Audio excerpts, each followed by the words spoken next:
sur l'examen des délibérations avec un projet qui a été omis, le projet IG1 et l'amendement technique numéro 66 déposé par l'exécutif. Il s'agit du rapport d'activité 2019 de l'inspection générale de la ville. Et la parole, pour commencer, est à Madame Danielle Simonet. Mes chers collègues, c'est important cette mission de l'inspection générale des services de la ville de Paris.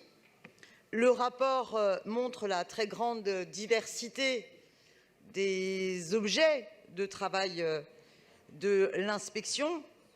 Je tiens à noter d'ailleurs des inspections en cours qui seront très intéressantes et qui permettront d'avoir une étude un peu plus prospective sur, concernant par exemple les besoins, concernant les personnes âgées. Et je pense que suite à la terrible crise du Covid-19, qui hélas n'est pas derrière nous, on a tous pu constater les terribles manquements dans les EHPAD, qu'ils soient publics ou privés, les grandes difficultés dans le suivi et le pilotage de la situation des aides à domicile, à qui il a manqué terriblement de masques et qui ont continué à aller voir nos aînés, nos personnes âgées chez elles. Et il y a besoin qu'on puisse avoir une vision plus globale des EHPAD publics privés, de l'ensemble des opérateurs sur les aides à domicile qui interviennent auprès des personnes âgées. Et là, les travaux de l'inspection générale des services permettront, je l'espère, de pouvoir éclairer un changement important, nécessaire dans ce secteur, dans les politiques municipales conduites.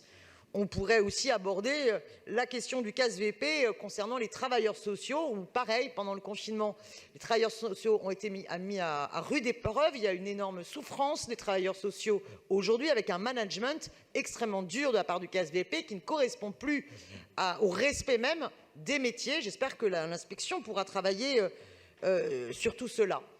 Néanmoins, le but de mon intervention n'est pas de critiquer le travail effectué par les membres de l'inspection générale de la ville de Paris. Je les salue et les remercie. Mais je pose quand même un débat sur le statut de l'inspection générale de la ville de Paris et le rapport de son indépendance par rapport à l'ensemble des services et de l'administration parisienne. Quid du fonctionnement de l'inspection générale des services sur des gros dossiers où on se pose plein de questions? Heureusement qu'il y a la CRC qui, par exemple, a pu étudier sur Unibail et nous faire ces révélations complètement surréalistes. Et on en parlera tout à l'heure. C'est bien la problématique de la non-indépendance de l'inspection générale de la ville de Paris qui doit être enfin débattue dans cette assemblée. Et je vous donne un exemple. Pendant la mandature précédente, il a fallu 3 enquêtes de l'inspection générale des services concernant le directeur général des services de la mairie du 20e. 3 enquêtes. Alors que dès le début, des agents avaient établi à la fois des problèmes de recrutement ou licenciement abusif à caractère discriminatoire.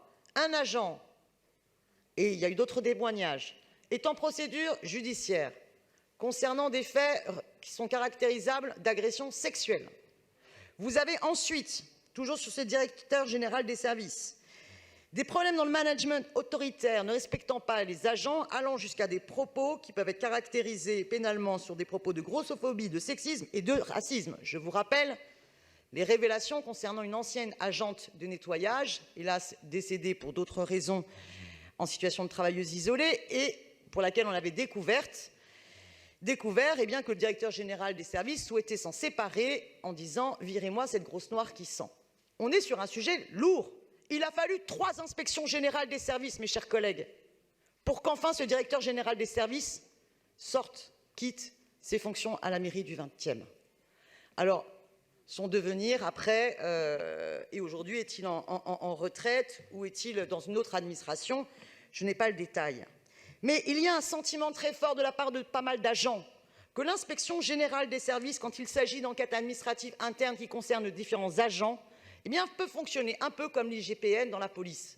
C'est-à-dire qu'elle protège d'abord et avant tout les fonctionnaires issus de la hiérarchie de la ville de Paris et que des agents, s'ils sont catégorie C, catégorie B ou même parfois catégorie A, mais en dessous de la personne incriminée, eh bien, les victimes ne sont pas celles, par exemple, qui bénéficient de la protection fonctionnelle, mais systématiquement la hiérarchie, y compris si elle est dans la position d'être, entre guillemets, accusée d'un dysfonctionnement interne.